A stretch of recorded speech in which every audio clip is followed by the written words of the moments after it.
আমাদের শামীম ভাইয়ের সাথে যখন কোলাকুলি করি মনে হচ্ছে আল্লামা সাঈদীর ঘ্রাণ পাই। কিন্তু অবাক করা বিষয় হচ্ছে আমরা আজও জানি না আমাদের আল্লামার মৃত্যু কি স্বাভাবিক হয়েছে নাকি এটা পরিকল্পিত মেডিকেল কিলিং ছিল।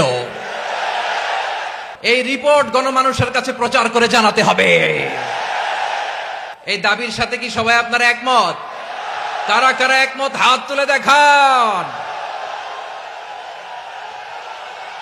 হযরতুল আল্লাম শহীদ মরহুম আল্লামা দেলওয়ার হোসেন সাঈদী রাহিমাহুল্লাহ, ওনার স্মৃতি বিজড়িত আজকের এই ঐতিহাসিক প্যারেড ময়দানের তাফসিরুল কোরআনের প্রোগ্রামে সব আছে। স্টেজ আছে, শ্রোতা আছে, প্যান্ডেল আছে, মিডিয়া কাভারেজ আছে, কিন্তু আমাদের কলিজার টুকরাটা আমাদের মাঝে নাই।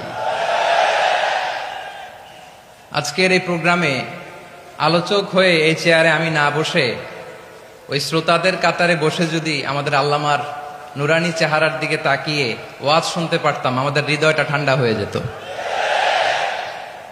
আমাদের তৃষ্ণার্ত হৃদয় শান্ত হতো। সব আজকে আছে, কি যেন নাই, ঠিক কিনা বলেন?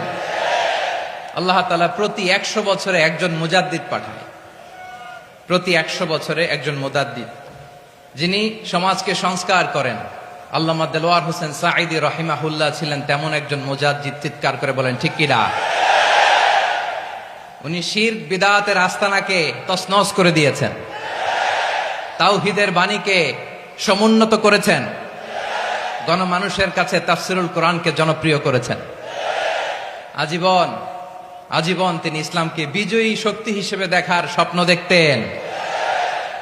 এত প্রাঞ্জল ভাষা, এত চমৎকার আধুনিক প্রেজেন্টেশন, গণমানুষের কাছে কোরআনের তাফসিরকে এভাবে জনপ্রিয় করে তোলার মতো ব্যক্তিত্ব আল্লামা সাঈদী ছাড়া দ্বিতীয় কেউ এই বাংলার ভূখণ্ডে নাই। এই যে তাফসিরুল কোরআন, এই যে টার্মিনোলজি, এই টার্মটাই উনি আসলে জনপ্রিয় করেছেন। আমরা আগে জানতাম না যে এভাবে তাফসির করা যায়, এভাবে scientific indications of the Holi কোরআনকে মানুষের কাছে পেশ করা যায়, এভাবে এত জীবন ঘনিষ্ঠ করে, এত ইন্টারেক্টিভ করে কোরআনের কথাগুলো মানুষের কাছে উপস্থাপন করা যায়।